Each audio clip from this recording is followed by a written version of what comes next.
Welcome to the SharkPreneur podcast with Kevin Harrington and Seth Green.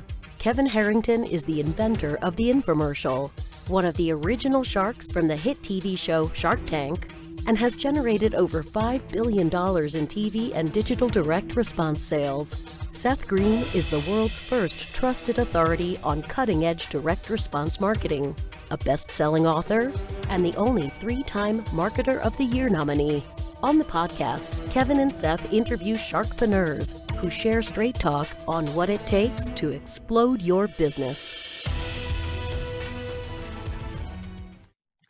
Do you want to become insanely successful? Do you want to be the go-to guru in your industry? Do you want to be talked about for all the right reasons? For over 40 years, Kevin Harrington has helped people just like you become significant influencers.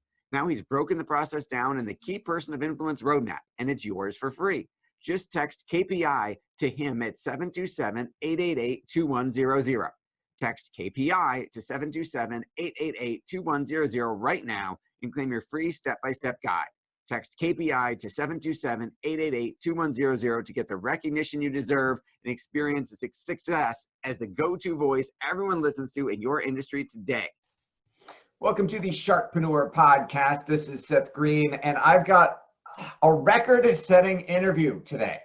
And why am I saying record-setting interview? Because we've had, I think we're over like 400 episodes now. We've had 10 to 12 guests who we liked so much we brought them back for a second time. Chris Prefontaine is the only person in history of SharkPreneur that we have brought back for a third time. So Chris is an expert in buying and selling on terms. What the heck does that mean? We're going to talk about that. He is a 3-time best-selling author of Real Estate on Your Terms, The New Rules of Real Estate Investing, and Real Estate Investing for Women. He is the founder and CEO of SmartRealEstateCoach.com and the host of the Smart Real Estate Coach podcast. Full disclosure, I've been on his podcast as well. Chris has been in real estate for almost 30 years, and he's got a unique niche that is probably the most undiscovered niche in the real estate investing world. And we wanted to bring him on now specifically because we're recording this during the height of the corona pandemic. And we obviously want to talk about how that affects the real estate market and how that opens up with 0% pretty much interest rates, some amazing opportunities for you to capitalize on, whether you are able to work, whether you are working from home, or whether you are furloughed. We'll teach you how. Chris, thanks so much for joining us. Thanks for having me back. I didn't realize I was the unique one on this. You are. You're the only person we've had for the third time. And I'm honored. Yes, thank you. Congratulations on that. All right. So for the people who did not hear the first 2 episodes, you should go back and listen to those. Go find them. However, we'll do a very, very, very short recap. How did you get into the real estate business? And then how did you discover this unique niche that most other people, even the real estate so-called gurus, the folks on the New York Times best-selling books and all that stuff, have never talked about? Yeah, I've been at real estate since 1991, so I am dating myself. Thank you for bringing that up. We've dabbled in just about everything, Seth, as you recall. What got me into the terms world, though, is the crash in '08. It made us, literally forced us to re-engineer, if we wanted to stay in the business, how we buy deals. And terms to us means lease purchase with sellers or owner financing with sellers. Those are the 2 main ways without going crazy detail. All right. So terms, owner financing, what does all that mean in English for our listeners who may not be familiar with it? So lease purchase means I'll use a house because of the time we're in that maybe has little room for a seller to pay a realtor, even if they could get it sold, and doesn't want to do any kind of a short sale or anything crazy. They just want to be done and clean up their debt. So they have a house that's worth $250. Say they owe $245. What we do on a lease purchase is we, on their behalf, pay the payment on the property, on the underlying loan, only after we find our buyer and place them in the home. The buyer that we place in the home is going to pay us monthly more than we're paying on the mortgage. And that takes care of the seller. To continue that deal, we get 3 paydays, not just the second one, which is money in, money out, a little bit less. It is upfront down payment from buyer, so we make sure it is a buyer, not a renter, and that's called payday 1. And then on the back end, of course, we mark the house up a little bit, and we got the benefit of all the principal paid down. So that's a lease purchase in a nutshell. Okay, so let's give them an example. So let's say I work for some big company and I got transferred and I just moved. Like I literally had a client who moved here from Massachusetts, from your neck of the woods. They were here for a couple years and then they weren't even finished literally unpacking all the boxes and they got transferred again to Connecticut, again, your New England neck of the woods. And so they're hoping that they actually get to stay in Connecticut for a lengthy period of time. But he got the whole, we're moving you. So that's the whole call. That's the, oh my God, I got to sell my house. I got to get rid of that. I don't have time. I can't wait 6 months. I got to move now, go work now in another state. So you're saying, instead of him saying, hey, there's not enough equity. I've only been here 3 years. I haven't accumulated much. I can't afford to pay a realtor. I don't have time to wait. You're going to make my mortgage payment. I'll be him in this example. You're going to make my mortgage payment for me. You're going to find somebody else who wants my house. The burden's on you. You're going to find somebody else who wants to buy my house, but maybe can't get a mortgage for 240 or 250 right now. And you're going to take a down payment from them and put that money in the bank or do whatever you're going to do with it. They're going to pay you more than my mortgage. You're going to pay my mortgage for me and keep the difference as your profit. And then obviously when they ultimately buy the house in a couple of years and qualify for traditional financing and get a mortgage, you get a big chunk of change. And if they don't, they can keep releasing it, or you can find someone else and you'll get another down payment from the next person. Did I sort of get that right? Yeah, you got it right. And then so people will say, well, the guy could just rent it or you could just rent it. Yeah, and then you're a landlord with all the headaches that come with that. So this way it's closure for you. You move on and you know it's my butt. I got the house covered. So I no longer have to worry about, I don't have to worry if you're renting it. If you're not, you're on the hook anyway. It doesn't matter if your tenant trashes my house. That's not my problem. It's your problem. I basically outsource all of that, wipe my slate clean. I'm good. And the rest is on you. Yep. And a lease purchase, you did it. Perfect summary. Okay, awesome. So that's why a seller would want it. They get paid right away. They don't have to worry about it anymore. And they're out of it, whether they got transferred or they can't make the mortgage payments because they lost their job or whatever that reason is. So let's do it from the buyer standpoint. Why would I, and I snuck in one already, but you're going to say it again. Why would I, if I wanted to buy a house, let's say for 250 grand, why would I want to lease, option it, and rent to own it, for lack of a better term, as opposed to just buying it outright like a normal purchase? Is this pre-virus or now? This is now. Okay. So I'll do both.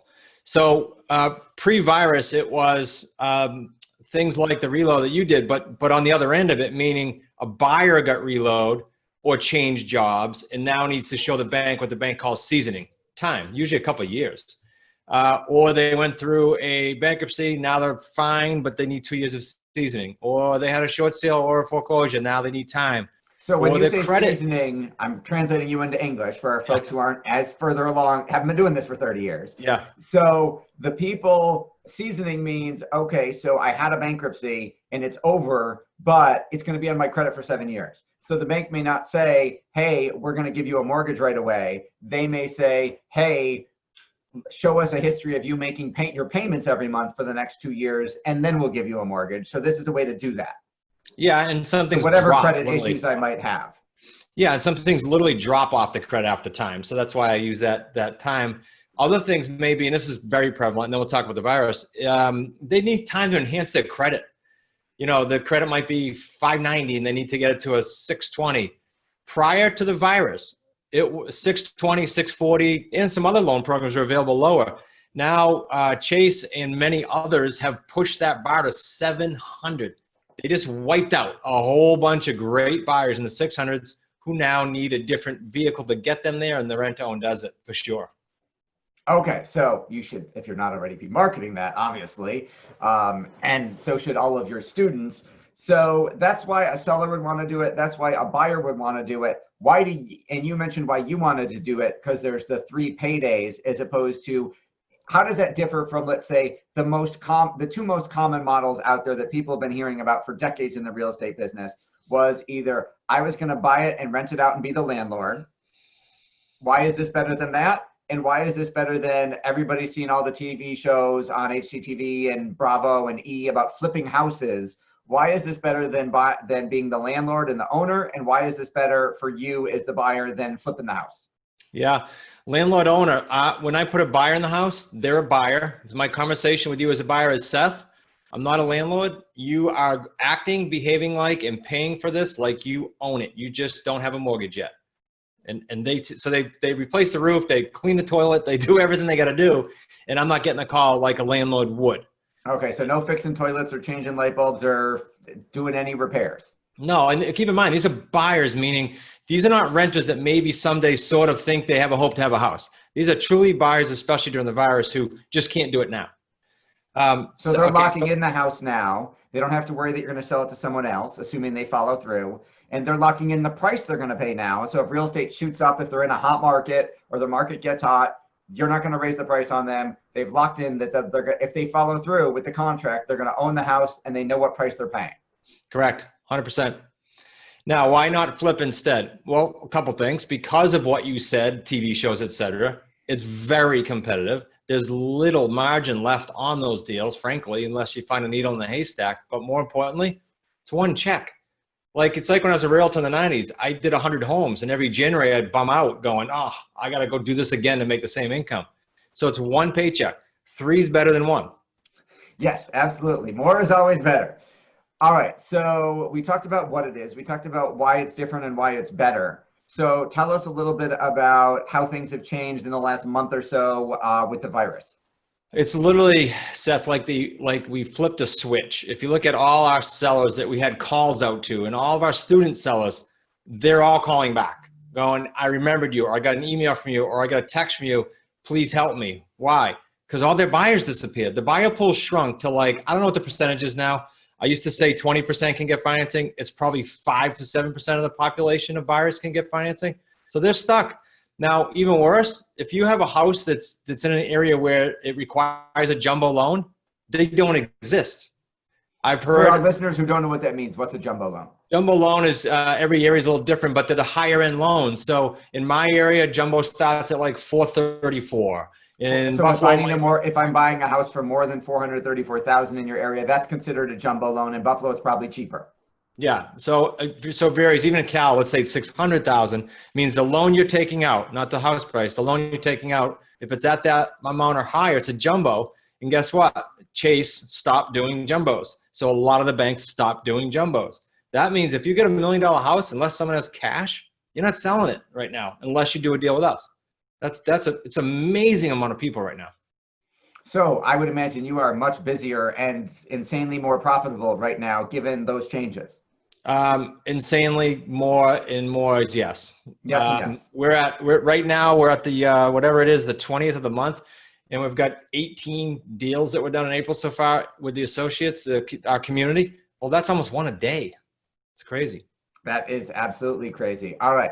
So how did you transition and why did you transition from you figured this out, you started doing it very, very successfully. When did you start teaching others how to do it, and why did you start teaching others how to do it? I actually got a request from, we live near a war college here in Newport, Rhode Island. So there's military people going through that. So one kid called me, had heard about us locally and said, look, I'm getting out. I'm done with my tours to Afghanistan. I'm going back to civilian life, basically. Can you teach me how to do what you do? And that was at a time where I was just considering, do I teach people or do I go venture off and to do some commercial deals? Literally, that was my thought process. So that started the ball rolling. We've built now what we call the Wicked Smart community all over North America and people doing deals. And I think, if I think back, Seth, the reason was there's this gap, I call it, it's still, of a time where someone takes a course, and whether it's good or garbage, in the time they get to do a deal. Sometimes they don't even do one. And so we've created something that actually holds their hands to do deals, which is totally unique, believe it or not, in the marketplace.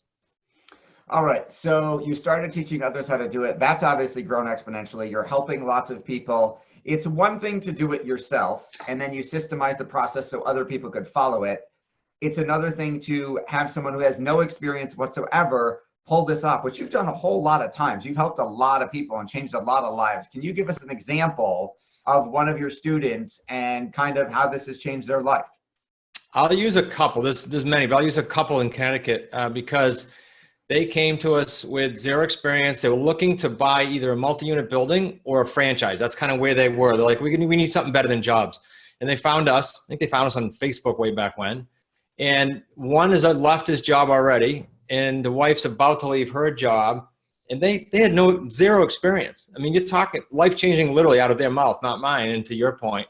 And so that took about 18 months, not bad. Other people set a goal for more conservative and say, hey, after 2 years, I got to replace X. And we work on that with these guys, many of them. Okay, absolutely incredible. And then tell us a little bit about the process by which they learn. How are you teaching them? I know you've got different offerings at different levels. Can you talk just a little bit about some of those? Yeah, most of it is through Zoom, regardless of the level. So it's in Zoom. The different levels just mean our involvement. They're going to get taught the same skill sets. It's just then a matter of, is it a weekly group call where they have to wait and come on the group call?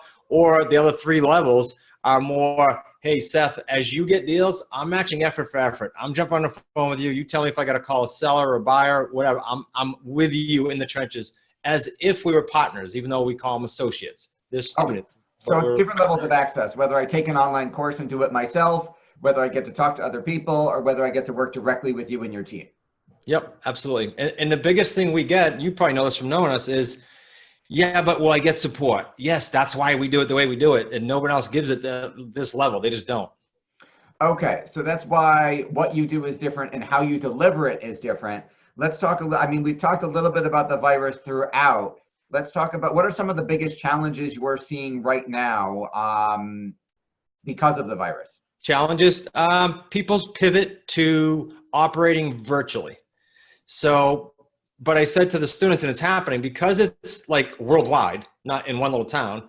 It's not someone's idea to go virtual. It's, oh man, I got to go virtual. So the sellers are walking around their home with a video camera. Right, so, you probably can't do open houses right now, right? We don't do them anyway, but no, I mean, just in general, like my local real estate agent, when we sold our first house, I mean, maybe we had 50 people come through the door, and applying my marketing is why we got 50 people, and I made them all come at the exact same time. So it looked like we had a rush of buyers, which obviously I can't have 100 people through my house right now. No. So we're spacing, even empty homes, we're spacing it like 72 hours just by the stats, right? So that's a challenge. So that they have to go back to the house afterwards at some point, inspection-wise, and they have to rely on the state disclosures that the seller will tell the truth about the property, so you're not getting into a mess. Okay, so there's that challenge in terms of physically showing a house and the virtual aspect of that. What about, I mean, you talked about jumbo loans not existing. You talked about buyers not being able to buy traditional financing the way we always thought people bought houses. So that would increase demand for what you do and what you're teaching if people knew about it. And then obviously the government has cut interest rates to record lows, which, how does that affect you? Well, so that 2 things. The buyers are going to need time, and nobody knows how much time right now, right? I mean, the credit scores could stay up there for a year. Okay, so that demands that we get longer terms with our sellers. And quite frankly, just this conversation, the seller goes, okay, I got to wait longer. Like, they get it. It's because, again, it's worldwide, not one little market. So the buyers are going to have some uncertainty, but I'm telling you, they're coming out of the woodwork, and they're more qualified than they ever were because they can't go to a bank. Right, so they're more motivated to look at alternative ways of financing their home purchase. Yeah, we had a buyer this week. This is a good example. This week, who called on a Connecticut home and said to Nick, I literally was going to close this week, but it wasn't the bank. The seller backed out and said, I'm not going to do anything right now. Like, backed out of the deal. They have their down payment. They had loan docs. They were ready. They actually were overqualified. So they came to us. And so it doesn't matter how long I got to leave them in there. They're a great buyer. Okay, fascinating. So with all that is going on, what advice would you give to someone who has never invested in real estate before and who's trying to figure out what to do to supplement their income and how to do it? Well, you set me up to give a very biased answer, but I don't know of another niche right now. I seriously don't. There might be a few that you can do this in and do it, at least purchase. We didn't bring this up. The agreement is pre-printed with a $10 deposit, and it never varies. So you don't need like these large deposits. You just need to get yourself trained. That's going to be your only expense and time too. But look, I mean, if you have a job, if you're fortunate to have a job now, congrats. Why not get something supplemental going so you don't have to worry about that ever, ever, ever? And if you lost your job, same thing. Let's jump on it together. Awesome. All right. So we know your time is incredibly valuable. We greatly appreciate it, you bringing it back for the third time. For our folks who are watching or listening and want to learn more about buying on terms and how your program works, where is the best place for them to go to learn more? They can just go to smartrealestatecoach.com, and there's a free webinar there. If they don't mind listening to me go on for another 50 minutes with my New England accent, and we can give them a free book if they just say they heard us, Seth, on your show. We'll give them, it's not being mailed now like it usually is at our expense, but we can get it to electronic and audio. It's, let me just give you the link. Yeah, that would be great. Go to freesrecbook.com. Awesome. All right. SmartRealEstateCoach.com and freesrecbook.com. This has been Seth Green with Chris Prefontaine of Smart Real Estate Coach. Chris, thanks so much for joining us again. Thank you, buddy. Thanks everybody for watching or listening. Go check Chris out and we'll talk to you next time. Do you need money to fund your idea, product, or service? Are you ready to take your business to the next level but need capital to get it done? Kevin Harrington has heard more than 50,000 pitches and knows how to help you make the perfect pitch to get the funding for your entrepreneurial dream. He's distilled the process down in his perfect pitch cheat sheet, and it's yours for free. Just text PITCH to him right now at 727-888-2100. Text PITCH to 727-888-2100 right now and claim your free perfect pitch cheat sheet.